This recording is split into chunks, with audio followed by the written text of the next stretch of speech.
What's up, everybody? This is Steve Sterlacci. Today, I wanted to give you a little behind the scenes inside look of my studio setup and how I record these videos for YouTube. So I think February is the anniversary of my channel, where I think it's now 5 years. I think 2019 was when I really started posting regular content. And since then, I mean, it started off as kind of like a, hey, this is fun to do once in a while. I've always wanted to do YouTube for an actual job, and been fortunate enough to grow to the point where it has become that. And for years, I experimented with my setup. If you've been following the channel, you've seen me in many different rooms in different places. And I think I've finally finalized a setup. So this is my newest room. You've seen me at my dining room table. You've seen me in another bedroom, but you couldn't see it, but on the other side, there was dressers and all stuff. And now I've finally been able to make this one room into the studio. So this is kind of the smallest room in our house. I don't have a ton of room, but it is perfect for what I'm going to be doing on YouTube and when I'm having to record guitar parts. So this is part video studio and part audio production. So we have a little bit of everything here. So let's start off with the good stuff, because most of my viewers are guitar players. That is what this channel is centered around, is all guitar gear. So if it's your first time here and that's your thing, consider subscribing. And if you're a regular here, thanks for your continued support. Before we even get started, I got two cameras here. And I wanted to talk a little bit about the mic that I'm going to be using today, because this is going to be something that I'm going to be taking on the road with me and vlogging. So if it is, again, your first time here, I tour also for many months out of the year, and I'm often on the road, and I always take a camera with me, and I'm always vlogging. Audio is always a very annoying thing when you're vlogging and you have, your camera in different areas. But what I've got today from my friends at Sweetwater is this new Shure MoveMic, which is their new wireless lav setup. It's like, I think this is going to be the next big social media thing. It's got a little charging house. You put your little things here. This is it. This is meant to compete with, I guess, the road setups. I can't stand when I see people have like the gigantic square attached to them or in their hat. I'm not a big fan of the big square look, so I always was looking for different shotgun mics to put on my camera. But this allows me to move as far away from the camera as I can, and I can stand up and move around, and my audio quality is not going to change. And you can get actually up to 24 hours of charging. These things just do not die.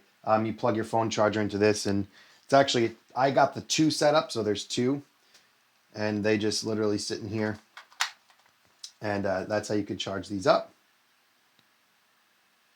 It also connects directly to your smartphone, so you can actually record your audio and video on your phone. If you're doing a lot of social media content, you can just literally put it into their proprietary apps. They have an audio and a video app, and you can connect directly to it. You don't even need the receiver. So this is the transmitter, and you can transmit directly to your phone without needing the receiver. And when you're using it in the app, you have access to control your gain, limiter, compression, noise reduction, EQ. There's a couple of different cool presets in there that you can check out, and it's IPX4 rated. So now let's take this camera and look at what we've got in the studio. So going a little handheld here. This is, get my old butt on the ground here. This is my amp rack. So this is where I use my real amps. I've got a 96 matchless DC30. I've got a Soldano SL030. I just got this from John Sir, sent this out to me, the Sir SL67. I've got a 63 Bassman. Other cool things, this is kind of the stuff that no one really sees or talks about too often. This is a Warm Audio WA273 EQ. This is like a Neve style copy that is a mic pre that sounds really great. I've got the WA2A and the WA76 compressors here from Warm Audio also. Under here is my pedal board. So this is like my touring setup, my touring board. I break this out for recording sessions and stuff when I'm using my real amps. In this closet, I'd love to show you the closet, but you definitely don't want to see that. I have my floorboards, my floor modelers. You can see on the floor back here, my head rush and my FM9, but I'll typically keep a floor modeler over there. So this is my interface. This is the SSL12. I've been using this for a little while now, and I really like it. It works great for this setup. I've got my Shure Reactive Load IR there, analog outfitter Sarge. This is the tone preserver. This is one of those jobbies that can scale your power down. Typically, my house runs at 120, which is good. But if I'm running the basement and I need to run at 110, I can just pop this down to -6 or -12. But it's usually not a problem. The Quilter tone block. This is brand new to me. I'll be doing a review of this soon. This is a little bit of a mess, but that's my Torpedo Captor X, which I use more often than anything because I love the different cabinets that you can access and all the good stuff that comes with that. This is a lava lamp.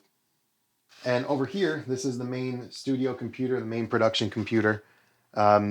It's a little bit old. It's definitely in need of some upgrading eventually. We are looking to move into a bigger place. And with that will come a very much upgraded, much needed studio setup.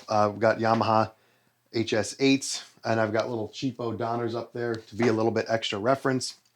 Phantom X8, gigantic piano down here.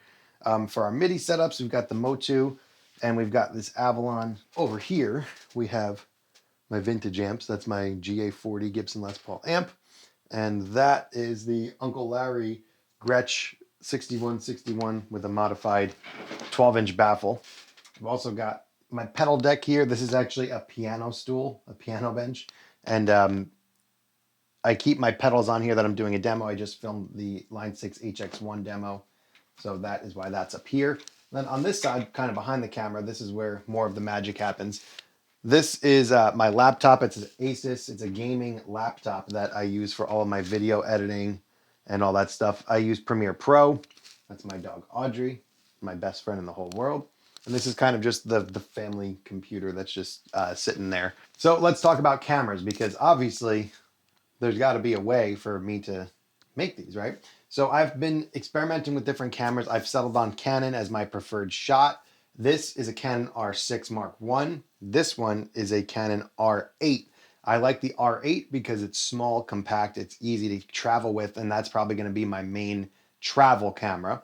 The R6 is just a beast. They came out with the R6 Mark II, but the specs didn't really make me want to jump in and spend the money for the Mark II, so I kept the old school R6. I got this used for pretty cheap, considerably, and I bought the R8 new. Lenses are a RF 24 prime, and this is an EF adapted 15 to 35. I've also become a bit of a camera nerd. I love cameras and I love camera gear now. I don't talk about it a lot because usually I'm talking to it, so I don't really get to talk much about cameras. If you're interested in camera gear and you want to know more, let me know in the comments, and maybe I can put together some camera stuff for you guys to check out. And this is kind of the new lighting setup that I've settled on. So I experiment with lighting all the time. Ooh, little camera inception. There's me, but not me. So these are little LED panel lights that have soft boxes built into them. They're small, thin, rechargeable, and wireless, which is very appealing to me and is exactly what I need because I can move these around very simply. And I've got everything in a setup here on these stands where I can move it around. Like all these cables that you see, they're just charging, but everything here is rechargeable and mobile, so I can just move it around with no problem. So yeah, that is kind of a little bit of a rundown about how I make my videos. Again, I want to thank Sweetwater for sponsoring this video and my new lav mic setup that I'm going to be using in all of my vlogs and probably a lot of my videos that are outside the studio. And yeah, if you have any questions, problems, concerns, or other, ask them below. And if you made it this far, thanks for watching. I'll see you in the next one.